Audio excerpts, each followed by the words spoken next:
Selon plusieurs études sur le marché alimentaire, la consommation de chips de banane en Afrique augmente de plus de 20% chaque année. Pourtant, ce business est largement sous-exploité. Si tu veux savoir comment transformer des bananes à une véritable machine à cash, je t'invite à me suivre jusqu'à la fin. Au Nigeria, certains petits producteurs réalisent jusqu'à 50 000 $ de chiffre d'affaires annuel en se concentrant uniquement sur les marchés locaux. En Ouganda, la production des snacks à base de banane a explosé ces 5 dernières années et des entrepreneurs ougandais ont généré des milliers de dollars en vendant ces produits localement et à l'international. Pourquoi les chips de banane est rentable en Afrique? Le premier point, c'est que le coût de production est très faible. En Afrique de l'Ouest, par exemple, on peut trouver les bananes vertes tout au long de l'année.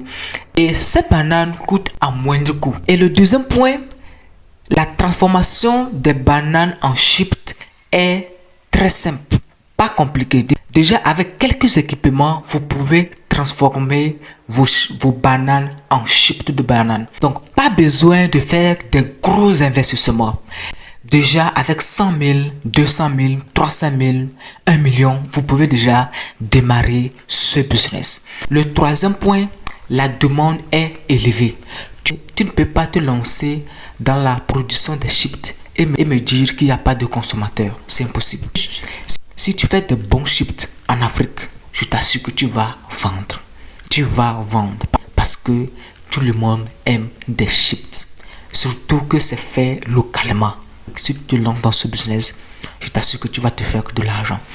Alors, comment démarrer ton business de chips? La première étape, c'est de trouver un bon fournisseur de bananes. Où est-ce que tu peux trouver un bon fournisseur, surtout en Afrique? Privilégier les fermiers locaux. C'est-à-dire que tu iras dans des fermes et tu vas chercher des fournisseurs locaux. Parce qu'eux vendent à moindre coût.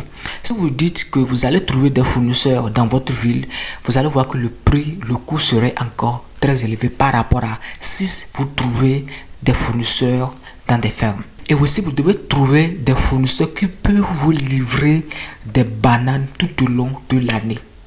Vous voyez. La deuxième étape que vous devez suivre, c'est d'investir dans les équipements.